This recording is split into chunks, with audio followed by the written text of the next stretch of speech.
Hello friend, SP education में आपका हार्दिक स्वागत है। आज की क्लास में हम लोग बात करने वाले हैं बिहार शिक्षक भर्ती की। और बिहार शिक्षक भर्ती में हम लोग जो क्लास कर रहे हैं वो है फाइनेंशियल अकाउंटिंग। फाइनेंशियल अकाउंटिंग जिसे हम लोग बोलते हैं वित्तीय लेखांकन। और वित्तीय लेखांकन अच्छा खासा मतलब कि पूछा जाता है बिहार शिक्षक भर्ती में। और मैंने आप लोगों को पहले ही बताया हुआ है कि ये जो क्लास है ये क्लास नंबर 4 होने वाली है। आज की क्लास जो है वो क्लास नंबर 4 रहने वाली है। अभी तक हम लोगों ने 3 क्लासों को करके रखा हुआ है। अगर आप लोगों ने नहीं देखा है तो मैंने प्लेलिस्ट बना दी है, उसमें आप लोगों को कहीं भी खोजने की ज़रूरत नहीं पड़ेगी, आप लोग आराम से वहाँ से निकाल सकते हैं। तो हम लोगों ने फाइनेंशियल अकाउंटिंग पर बात कर ली थी कि लेखांकन के बारे में हम लोगों ने बात कर ली थी कि लेखांकन क्या होता है। लेखांकन के बाद हम लोगों ने पुस्तपालन की बात कर ली थी कि पुस्तपालन क्या होता है, बुक कीपिंग जिसे बोलते हैं। और सबसे पहली बात कि इनकी हम लोगों ने MCQ भी कर लिए थे, वो क्लास नंबर 3 में किए थे, क्लास नंबर 3 में। और बाकी की 2 क्लासों में हम लोगों ने पूरी डिटेल को किया था। जैसा मैंने पहले ही बोल रखा है आप लोगों को कि पहले हम लोग कॉन्सेप्ट करेंगे क्लियर, फिर उसके बाद हम लोग इनके MCQ देखने वाले हैं। पूरी फाइनेंशियल अकाउंटिंग, पूरी की पूरी फाइनेंशियल अकाउंटिंग आप लोगों को यहाँ पर पढ़ाएंगे। कॉर्पोरेट अकाउंटिंग की क्लास जो है वो पहले से ही चल रही है, इनकम टैक्स की क्लासें चल रही हैं, स्टैटिक्स की क्लासें चल रही हैं, और ऑडिटिंग की क्लासें हम लोगों की 3 हो चुकी हैं। वो चौथी क्लास भी उसकी जल्दी ज़्यादा आप लोगों के पास अपलोड कर दी जाएगी। तो बिना समय गंवाए हम लोग स्टार्ट करते हैं आज की अपनी क्लास को। और आज की क्लास में हम लोग क्या क्या पढ़ने वाले हैं उनको हम लोग देखते हैं कि आज की क्लास में हम लोग क्या क्या बातें करने वाले हैं। सबसे पहले हम लोग करेंगे कि लेखांकन सिद्धांत का अर्थ हम लोग करने वाले हैं कि लेखांकन जो सिद्धांत होते हैं, जो परंपराएं होती हैं, जो अवधारणाएं होती हैं, उनको हम लोग करने वाले हैं मीनिंग ऑफ अकाउंटिंग प्रिंसिपल्स। मतलब कि अकाउंटिंग के जो प्रिंसिपल्स हैं उनको हम लोग आज की क्लास में करने वाले हैं। सबसे पहले हम लोग इनकी कुछ बातें जानेंगे कि लेखांकन के सिद्धांत होते क्या हैं, ठीक है। उनको समझने के बाद हम लोग इनकी विशेषताओं को समझेंगे और फिर इनके परंपराओं को, फिर बहुत से हम लोगों की अवधारणाएं होती हैं, बहुत सी परंपराएं होती हैं, तो इनको सबको अच्छी तरीके से करने के बाद, क्योंकि यहाँ से बहुत ही ज़्यादा क्वेश्चन पूछे जाते हैं, ठीक है।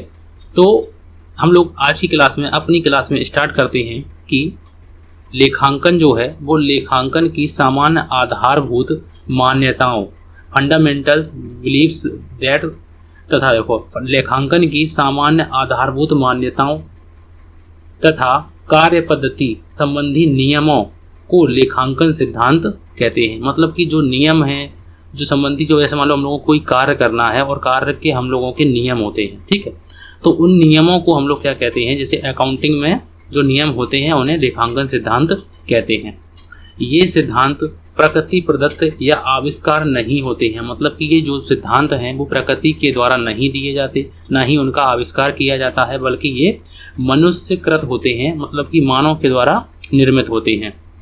इन सिद्धांतों का पालन करने का लेखांकन पद्धति में एक रूपता आती है। इन सिद्धांतों का अगर हम लोग यूज करेंगे तो इनसे क्या होगी, तो लेखांकन पद्धति में क्या होगी, तो एक रूपता होगी। एक रूपता मतलब कि जो कॉन्सेप्ट हम फॉलो करेंगे, अगर हम दोहरा लेखा प्रणाली को लगाएंगे, दोहरा लेखा प्रणाली को हम लगाएंगे तो दूसरा पक्ष भी दोहरा लेखा प्रणाली लगाएगा, तो उसमें एक रूपता बनी रहेगी कि एक रूपता एक जैसी, ठीक है। और लेखांकन की भाषा सहज और ग्राही हो जाएगी। मतलब कि जो लेखांकन की जो भाषा है वो सहज हो जाएगी, और ग्राही का मतलब होता है सभी जगह के लोग समझ सकेंगे।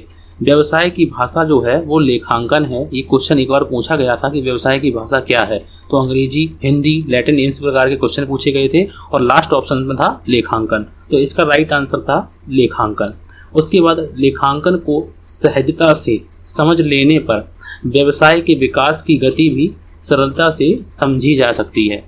तो हम लोगों ने लेखांकन के सिद्धांतों को समझा कि सिद्धांत क्या होते हैं। तो सिद्धांत किसी कार्य को करने के लिए जो नियम बनाए जाते हैं उन्हें हम लोग लेखांकन सिद्धांत कहते हैं।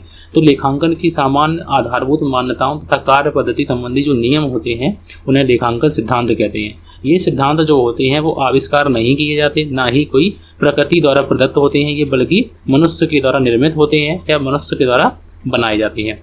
इन सिद्धांतों का पालन करने पर लेखांकन पद्धति में एक रूपता आती है, और ये लेखांकन की भाषा को क्या करते हैं, लेखांकन की भाषा सहज और ग्राही होती है, ग्रह हो जाती है।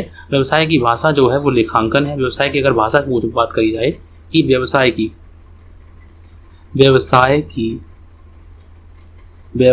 की भाषा व्यवसाय की भाषा है। तो याद रखिए कि जो व्यवसाय की जो भाषा है वो क्या है, तो याद रखिए कि व्यवसाय की भाषा क्या है, तो लेखांकन जो है वो व्यवसाय की भाषा है। ठीक है, जो क्वेश्चन है, जहाँ से क्वेश्चन पूछे गए हैं उनको मैंने पहले ही हाईलाइट कर दिया है। और भी बातें हैं, एक क्वेश्चन यहाँ से भी पूछा गया है कि लेखांकन के सिद्धांत हैं, तो लेखांकन के सिद्धांत प्रकृति प्रदत्त हैं, आविष्कार हैं, मनुष्यकृत हैं। तो इस प्रकार से क्वेश्चन पूछे गए हैं, तो इनको भी बताइए कि ये मनुष्यकृत होते हैं, मतलब मानव के द्वारा निर्मित होते हैं। अब इनकी क्या विशेषताएं होती हैं, तो उनको हम लोग देख लेते हैं कि लेखांकन सिद्धांत की विशेषताएं, उनको हम लोग देखने वाले हैं। लेखांकन सिद्धांत की विशेषताएं, अब इनकी क्या विशेषताएं हैं उनको हम लोग जानने वाले हैं। तो यहाँ पर लिखा हुआ है कि लेखांकन सिद्धांत की निम्नलिखित विशेषताएं हैं। तो लेखांकन सिद्धांत की क्या विशेषताएं हैं उनको देखते हैं कि जो विशेषताएं हैं वो निम्नलिखित हैं। आप लोग याद रखिए कि बिहार एस्टेट 2023 का जो रिजल्ट है वो आप लोगों का 3/10/2023 को आने वाला। ठीक है, इस बात को याद रखिए कि इन्फॉर्मेशन है एक आप लोगों के लिए कि बिहार एस्टेट 2023 जिन्होंने दिया है वो 3/10/2023 को आप लोगों का रिजल्ट आने वाला है।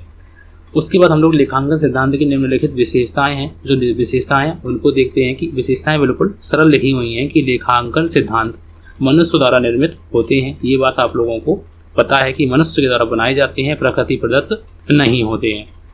लेखांकन सिद्धांत का जो निर्माण होता है वो आधारभूत मान्यताओं तथा कार्य पद्धति संबंधी नियमों के आधार पर होता है। ये सिद्धांत जो होते हैं, अगर हम लोग दो विशेषताओं की बात करते हैं, तो लेखांकन सिद्धांत मनुष्य द्वारा बनाए जाते हैं। और दूसरी बात क्या है, और दूसरी बात जो है उसको अगर हम लोग देखते हैं तो दूसरी जो बात है कि मनुष्य द्वारा निर्मित होते हैं, ये बात बिल्कुल सही है। और लेखांकन सिद्धांत का जो निर्माण होता है वो आधारभूत मान्यताओं, जो मान्यताएं हैं और जो परंपराएं हैं, जो कार्य पद्धतियां हैं, उन संबंधी नियमों के आधार पर किया जाता है। कोई नया नियम नहीं लगाया जाता, जो पहले से ही चल रहा है उसको फॉलो किया जाता है। ये सिद्धांत औचित्य, उद्देश्य और समस्याओं के चिंतन पर आधारित होते हैं। औचित्य, उद्देश्य और समस्याओं के चिंतन पर आधारित होते हैं, ये भी इनकी एक विशेषता है। लेखांकन सिद्धांत में औचित्य, उद्देश्य और व्यवहारिकता का गुण रहता है। अभी हम लोग बताएंगे कि औचित्य की बात हम लोग करने वाले हैं। औचित्य, उद्देश्य, ये सारी बातें अभी हम लोग करेंगे कि व्यवहारिकता ये क्या होती है। ठीक है, एक एक करके अभी हम लोग समझने वाले हैं। फिलहाल हम लोग समझ लेते हैं कि लेखांकन जो सिद्धांत होते हैं वो औचित्य, उद्देश्य और व्यवहारिकता के गुण पर रहते हैं। ठीक है, इनमें ये गुण होता है। एक ही लेखांकन कार्य के लिए अलग अलग व्यवसायों में औचित्य, उद्देश्य और व्यवहारिकता के अनुसार अलग अलग लेखांकन सिद्धांत का प्रयोग किया जाता है, ये भी इनका एक विशेषता होती है। उसके बाद और भी विशेषताएं हैं कि लेखांकन सिद्धांत विकासशील और परिस्थितियों के अनुसार विश्वसनीय रूप से परिवर्तित होते रहते हैं। लेखांकन सिद्धांत की स्थिर सर्वमान्य सूची नहीं है, मतलब कि अगर कोई बात करते हैं कि लेखांकन सिद्धांत जो है, अकाउंटिंग स्टैंडर्ड जो है, वो आज अगर मान लो कल को 32 हैं तो आज कहीं का 29 हो जाएं या 30 हो जाएं, तो कोई मतलब कि सर्वमान्य सूची नहीं है कि यही स्थिर रहेगी, ये नहीं है, इसमें परिवर्तन होता रहता है। तो ये भी इनकी एक विशेषता है। जैसे कोई परिवर्तन होता है तो इनमें परिवर्तन हो जाता है अकाउंटिंग स्टैंडर्ड में। अब आप लोगों ने याद होगा कि अकाउंटिंग स्टैंडर्ड जो 6 है वो अकाउंटिंग स्टैंडर्ड 10 में मिला दिया गया है। तो ये एक तरीके से ये उनमें परिवर्तन होते रहते हैं। तो यही बात इसमें बोली गई है कि लेखांकन सिद्धांत जो है वो स्थिर सर्वमान्य सूची के नहीं होती है, इनकी एक निश्चित सूची नहीं होती है। तो अच्छी तरीके से आप लोगों को मैंने अभी आप लोगों को क्या क्या बताया है उनकी बातें अगर हम लोग करते हैं तो लेखांकन सिद्धांत का हम लोगों ने सबसे पहले लेखांकन सिद्धांत का आप लोगों को अर्थ बताया है कि लेखांकन सिद्धांत होते क्या है कि कोई भी कार्य अगर करना है तो उनको नियमों के अनुसार करना पड़ता है, उन सिद्धांतों के मतलब नियमों के आधार पर करना पड़ता है। और उन्हीं नियमों को क्या कहते हैं, तो उन्हीं नियमों को लेखांकन सिद्धांत कहते हैं। लेखांकन सिद्धांत जो होते हैं वो मनुष्य द्वारा निर्मित होते हैं। एक व्यवसाय की भाषा क्या है, व्यवसाय की भाषा लेखांकन है। तो इन बातों को याद रखने के बाद हम लोगों ने विशेषताओं की बात की, और विशेषताओं में याद रखिए कि औचित्य, उद्देश्य और व्यवहारिकता का गुण रहता है। इसमें ये मनुष्य द्वारा निर्मित होते हैं। इनका निर्माण जो होता है वो आधारभूत मान्यताओं पर होता है। एक ही लेखांकन के लिए अलग अलग व्यवसायों में औचित्य, उद्देश्य और व्यवहारिकता के अनुसार अलग अलग लेखांकन सिद्धांत का उपयोग किया जाता है। और भी बातें इसमें हैं कि लेखांकन सिद्धांत स्थिर सर्वमान्य सूची नहीं होती है। तो इतना आप लोगों को अच्छी तरीके से समझ में आ गया होगा। अब हम लोग बात करते हैं कि लेखांकन की प्रथाएं कौन कौन सी होती हैं। लेखांकन प्रथाओं का अर्थ हम लोग बात करने वाले हैं। लेखांकन प्रथाओं का अर्थ, लेखांकन प्रथाओं का अर्थ हम लोग आज करने वाले हैं कि प्रथाएं क्या होती हैं। मीनिंग ऑफ कन्वेंशन की बात करते हैं। तो लेखांकन प्रथाओं का तात्पर्य उन परंपराओं से है जिनका लेखापालक लेखांकन के विवरणों को बनाते समय पालन करते हैं। मतलब लेखापालक जो होता है उसे अकाउंटेंट कहते हैं। तो लेखापालक लेखांकन के विवरणों को बनाते समय पालन करते हैं। लेखांकन प्रथाओं को लेखांकन का सिद्धांत या अवधारणा भी कहते हैं। तो इन बातों को याद रखें कि लेखांकन जो प्रथाएं होती हैं उन्हें सिद्धांत भी कहते हैं, अवधारणाएं भी कहते हैं। लेकिन अभी हम लोग बहुत सी चीज़ें करने वाले हैं। सबसे पहले हम लोग अगर परंपराओं की बात की जाए, प्रथाओं की बात की जाए, तो हम लोगों ने सबसे पहली प्रथा है हम लोगों की रूढ़िवादिता की प्रथा।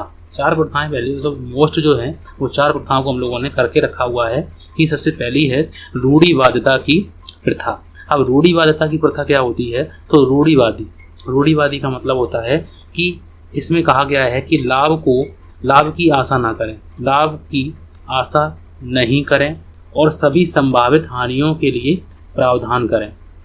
आप लोगों ने देखा होगा कि कुछ समायोजन होती हैं। अब समायोजन में आप लोगों ने देखा होगा कि डूबत ऋण होता है, डूबत ऋण। तो ये एक तरीके से ये क्या है? तो एक तरीके से ये हानि है। तो यहाँ पे कहा गया है कि हानियों के लिए आप प्रावधान करें और अगर मान लो आप लोगों को भविष्य में अगर कोई लाभ होने की संभावना है तो उसकी आशा ना करें, ये कहा गया है। तो रूढ़िवादी प्रथा के अगर अनुसार पूछा जाता है, क्वेश्चन भी पूछा जाता है, तो सिंपल सी बात है कि लाभ की सभी को आशा नहीं करनी है। पहले से ही आप लोगों को ये नहीं सोचना है कि हमें लाभ होगा, ये सोचिए कि हमें हो सकता है हानि हो। तो हानि के लिए आप लोग प्रावधान कर सकते हैं बिजनेस में, लेकिन लाभ के लिए आप लोग प्रावधान नहीं कर सकते हैं। तो ये है रूढ़िवादिता की प्रथा। उसके बाद दूसरी जो प्रथा है, दूसरी प्रथा की अगर हम लोग बात करते हैं, और दूसरी प्रथा है हम लोगों की पूर्ण प्रकटीकरण की प्रथा। पूर्ण प्रकट करना, यहाँ पे हम लोग अगर लिखना चाहें तो प्रकट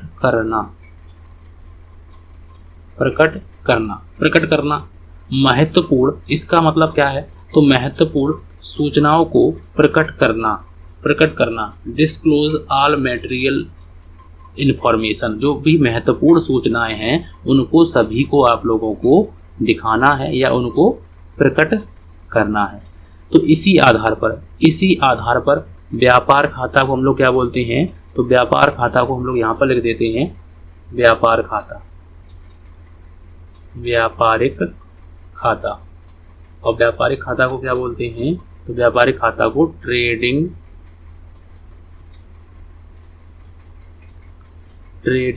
अकाउंट कहते हैं। लाभ हानि खाता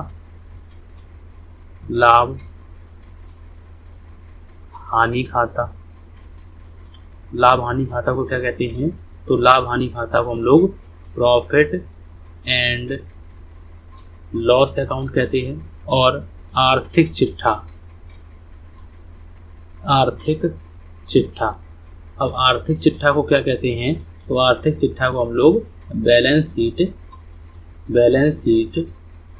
कहते हैं। और आर्थिक चिट्ठा का दूसरा नाम अगर हम लोग बात करते हैं तो इसे स्थिति विवरण, इसे क्या बोलते हैं? स्थिति विवरण भी बोल देते हैं।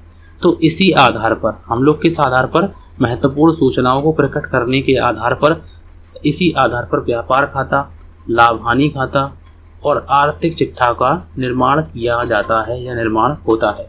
इस प्रथा का उद्देश्य होता है कि व्यवसाय के स्वामी, अंशधारी, ऋणदाता, लेनदार और निवेशकों को व्यापार की वास्तविक आर्थिक स्थिति की जानकारी देना होता है।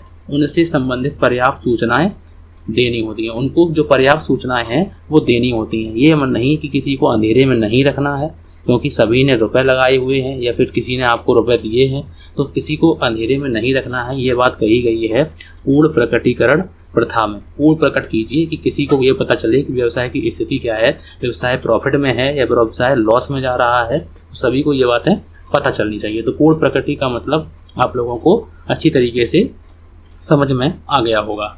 अब हम लोग बात करते हैं जो तीसरी नंबर की प्रथा की बात अगर हम लोग करते हैं, नियमितता की प्रथा। नियमितता की प्रथा जो होती है, तो नियमितता का मतलब होता है कि किसी भी चीज़ को अगर अपनाना है, जैसे मान लो कि अगर आप लोगों को अकाउंटिंग करनी है, ठीक है, मान लो आप लोगों को लेखांकन करना है, तो आप अपने खाते जो बनाएंगे तो वो खाते कैसे बनाएंगे, या तो आप अपने खाते 1 अप्रैल से लेकर 31 मार्च तक के बनाइए, 31 मार्च तक के बनाइए, या फिर आप लोग 1 जनवरी से लेकर 31 दिसंबर तक बनाइए। मतलब इसमें से क्या होगा कि जैसे मान लो कि आप लोगों ने 2020 में तो आप लोगों ने इस साल को फॉलो किया और 2021 में आपने इस साल को फॉलो किया, तो आप नियमितता नहीं रख रहे हैं। मतलब कि कोई भी चीज़ जो है वो आप नियम से नहीं रख रहे हैं, नियमितता नहीं है, मतलब आप लोग कंटिन्यू उसको नहीं फॉलो कर रहे हैं। अब आप लोग आइडिया कैसे लगाएंगे कि इस साल हमें लाभ हुआ, मान लो इन दोनों सालों में हमें आपस में कंपैरिजन करना है, तो हम कंपैरिजन कर ही नहीं सकते क्योंकि ये साल ही जो है, वर्ष जो है वो अलग है। अब जब वर्ष अलग हैं तो हम लोग कंपैरिजन कैसे करेंगे, क्योंकि यहाँ से 1 अप्रैल से 31 मार्च की बात है और यहाँ से 1 जनवरी से 31 दिसंबर की बात है। तो यहाँ पे ये कहा गया है कि जो भी करना है उसको हम लोगों को कंटिन्यू करना है। ये नहीं है कि आज ये किया तो कल दूसरा करने लगे। पढ़ना है तो लगातार पढ़ना है, ये नहीं है कि आज पढ़े 2-4-5 घंटे और अगले दिन 2-4 दिन सपासट मैदान है, मतलब कुछ नहीं पढ़ना है, ठीक है। तो मतलब नियम से पढ़ना है, प्रतिदिन पढ़ना है, ठीक है। तो लेखांकन के तरीकों को नियमित रूप से जारी रखना तो इस प्रथा के अनुसार विभिन्न व्यापारिक वर्षों में लेखांकन की रीतियों एक समान रहनी चाहिए। लेखांकन की जो रीतियां हैं, जो मेथड्स हैं, वो एक समान रहने चाहिए और इन्हीं रीतियों के आधार पर वित्तीय विवरण बनाने चाहिए, जैसा कि मैंने अभी आप लोगों को ये बातें समझाई हुई हैं, ठीक है। उसके बाद जो हम लोगों की प्रथा नंबर लास्ट लिखी हुई है, सारता की प्रथा। सारता का मतलब होता है सार की चीज, सार की मतलब सार की चीज, सार की चीज। सारता का मतलब सार की चीज को लिखिए, सभी महत्वपूर्ण तथ्यों का अभिलेखन कीजिए। मतलब अकाउंटिंग में क्या है, अकाउंटिंग में मान लो ये 2 बातें, ठीक है, जैसे ये 2 बातें, मान लो 3 बातें। रमेश ने सुरेश को 1000 रुपए दिए, फर्नीचर 1000 का खरीदा, या फिर मोहित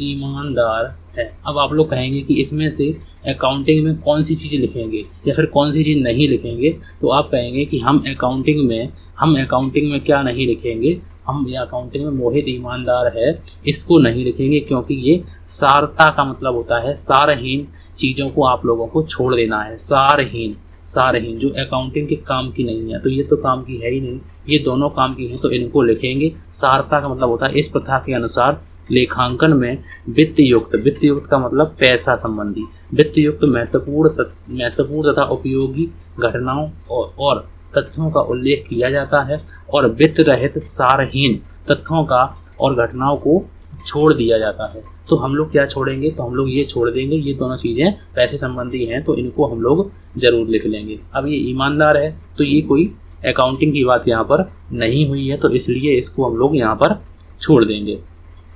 तो हम लोगों ने क्या क्या बात की आज की और देख लेते हैं। सबसे पहले हम लोगों ने लेखांकन के सिद्धांत की बात की। लेखांकन का सिद्धांत करने के बाद हम लोगों ने लेखांकन की विशेषताओं की बात की, लेखांकन की विशेषताएं क्या होती हैं, फिर लेखांकन की प्रथाओं को हम लोगों ने समझा। और हम लोग जब नेक्स्ट क्लास में करने वाले हैं तो मैंने आप लोगों को पहले ही लिख दिया है कि लेखांकन की अवधारणाएं या सिद्धांत। तो आप लोग याद रखिए कि आज की क्लास थोड़ी सी छोटी है, अगली क्लास में जब हम लोग करने वाले हैं तो बड़ी क्लास आप लोगों के लिए लेकर आएंगे, समथिंग 40-45 मिनट की आप लोगों के लिए क्लास लेकर आएंगे लेखांकन की अवधारणा एवं सिद्धांत के बारे में। और अगली क्लास में हम लोग आपके MCQ भी करने वाले हैं, तो इनको जरूर आप लोग देखिए। पूरी फाइनेंशियल अकाउंटिंग आप लोगों को कंप्लीट कराएंगे, ये मेरा वादा है। SP एजुकेशन चैनल अगर आप लोगों को अच्छा लगता है तो प्लीज़ SP एजुकेशन चैनल को सब्सक्राइब कर लीजिए और वीडियो को लाइक कर दीजिए। अगर आप लोगों को वीडियो अच्छा लगता है तो प्लीज़ लाइक जरूर कर दीजिए आप लोग। तो आज की क्लास के लिए थैंक यू फॉर वॉचिंग।